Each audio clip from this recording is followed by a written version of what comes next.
say. But there was a killing recently of a 15-year-old black girl at the hands of a police officer. Now I'm going to play the video for you to see this because the video is very graphic and I think needs to be seen in order to put this conversation in context. Take a look. Hey, what's going on? Hey, what's going on? Hey, hey, hey, hey, get down, get down, get down, get down. No, you ain't shoot my fucking baby. You shot my baby. I got it. Take it. How long was that place about shooting? It's going to be 3171 Legion Lane. Officers are okay. I got witnesses in this car, so you might want to take him over there. All right. We're going to come over here to the All right. Are you hit? No, she charged the other person with a knife, We'll figure it out. and she kept charging her with a knife. We'll figure it out. All right.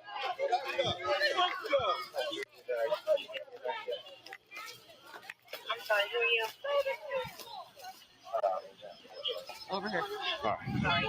Now, in a since deleted tweet, LeBron shared a photo of the officer. His name is Nicholas Reardon, and he captioned it, "You're next," hashtag accountability. This is the post that LeBron had posted. And it got a lot of people talking because, we just came off of Derek Chauvin, the white police officer in the state where George Floyd was killed. He was just found guilty on all 3 charges and now will be sentenced to prison and hopefully locked away for a long time. But now he went under fire and had everybody talking about this post. And he later followed up with this post on Twitter. He said, "I'm so damn tired of seeing black people killed by police. I took the tweet down because it's being used to create more hate. This isn't about one officer. It's about the entire system. And they always use our words to create more racism. I am so desperate for more accountability." Now, it even caught attention from the Cheeto that used to be in charge, Donald Trump. And Donald Trump sounded off, and this is what he said. He said, "Focus on basketball rather than presiding over the destruction of the NBA." Ouch. Now I will say, having looked at the video, I said this on my other show, and I want to take my time to say this properly. This is a really unfortunate situation where this young girl, I wish, was still alive. She's 15 years old. She was killed trying to what appeared to be trying to stab another woman who I guess had come to beat her up. I'm hearing rumors of lots of other people involved that were behind the scenes. And it's one of those things where I wish she was still alive, but then and I am tired. I do agree with LeBron. I'm tired of white police officers killing black people, especially when unarmed black people. But then on the other hand, what was he supposed to do when she was going to stab this girl? And if this girl was my niece or my daughter, would I have wanted the police officer to intervene? It's one of those things where I'm really torn. Mm-hmm. And then lastly, O.J. Simpson had a lot to say. And Trump, we don't give what y'all talking about because ain't with us anyway. So y'all don't matter. But Damage, when you see the video, your father, what did you think? Yeah, I'm with you. I think it's an unfortunate situation. I think she was about to attack that girl, whether she called the cops or not. When the cops got there and they said, "Stop, put it down," she didn't comply. However, she didn't need to die that day. I think that's the biggest issue. If you need to fire a shot, cool, but why not fire that taser that the other lady so-called had? You know what I'm saying? There's other ways to de-escalate a situation, and I don't feel like it should have been a fatal situation. However, he did have to step in some way to stop her from attacking the other girl. Did it need to be 4 fatal shots? I don't think so. I think you could have tased her. There's sandbag, rubber bullets. I'm just trying to understand why these police officers only have the gun. I thought they used to have batons. I thought there was other things like a taser. You fired 4 shots at a girl. It's like it didn't have to end fatally. Unfortunately, it's just a really bad situation. It's just really bad.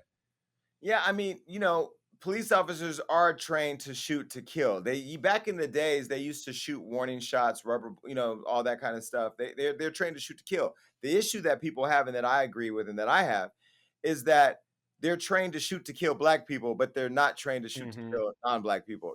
We've seen many times over that these people, these white boys with these rifles or that have been involved in mass shootings are taken to Burger King, or, police walk right by them and don't kill them. And so they are treated differently. And so it does raise the question of, was there something else that could have been done? The police officer, Nicholas, they say he was a marksman, trained marksman, which means maybe he could have shot the knife out her hand. Maybe he could have shot her in her leg or took her out somehow other way. Or like you said, maybe, the taser. I don't know. Such an unfortunate situation. Bad situation. But do you think that I don't think that LeBron should have had to take down his post. I mean, at the end of the day, we're all calling for accountability. Now, the bigger issue at hand that people don't know is that Trump has a hard on for LeBron James. Now, I can tell you one thing that Kim Kardashian said in front of me that I've never said was that Donald Trump wanted a photo with LeBron James in order to get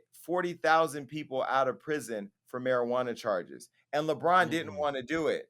And so by LeBron choosing not to do it, I think that became the beginning of Trump having this hard on for him where he just will not let it go. You are a former US president, one of the former leaders of the free world. You destroyed the world, by the way, but you're in a group with Obama. Why are you bothering LeBron James about what the fuck he believes should happen with a police officer who's killing people in our community? Mind Because your he's a narcissist. business. Of course. He's a narcissist. He wants it to be about him, and he knows LeBron James is like the biggest star here in the United States, and his voice is powerful. And that's why I agree with LeBron taking down the tweet. I don't think LeBron should have to censor himself, but he has to be careful about the things he say because they'll take any part of his words and weaponize it and take the whole issue away from what the issue is. Now that LeBron say that, they're trying to spin a new issue. Oh, LeBron's trying to, create this narrative where people should attack police and everything. No, he's not. And you telling LeBron to stick to basketball, he's a human first. Before he picked up the basketball, he was born as a black man. He can say however the he feels as a human being. He has the right to say whatever he wants, free speech. So no, I don't think LeBron, I do agree with LeBron taking down the tweet because once again, they're weaponizing his words. He has to just be a little bit more careful, but he should keep speaking, keep using his voice to create change because it is powerful and it's helping us. LeBron, I respect the fact that you don't have to use your platform to speak on these issues, but you are. I love the fact that you're the biggest name in basketball and you are using the NBA's platform and the platform that you built to keep our issues in the forefront. I love the fact that you don't use your platform to just talk about jewelry or cars or other things. Not that that's a negative thing, because you all know my close friend does that for his marketing, right? But the fact that you do use your platform to advance the voice of people who are voiceless, and that's these deceased Black people who are killed by police officers. And you know what? I think that the tweet shows that he's human. All of us as Black humans, not as a Black basketball player or even a Black, just a Black human, are exhausted with hearing these stories. On the day of the Derek Chauvin case, I think that's the same day that Ma'Khia was murdered. The same day, like literally verdict, oh my God, we're celebrating, and then this girl. Right when in the same state we're finding this one police officer guilty, in the same state we're getting ready to bury this Dante boy who's 20 years old, a father of a newborn baby who was killed at the hands of a white female police officer. And so I share in the same exhaustion. And I don't have a platform as big as LeBron yet, but I love the fact that you, LeBron, and I'm speaking directly to you, are using your platform to be the voice for people who are voices and for having all the success and fame and the fearlessness to do it. Because think about it, LeBron is getting attacked by former presidents. He's getting attacked by police officers. He getting attacked by our people. He getting attacked by everybody, but he's still having the courage to show up. And that's doing a lot more than a lot of other people. So I respect it. Because who can stop him? To be honest, who can stop him? He knows he's in an unstoppable position. I love that he's leveraging that.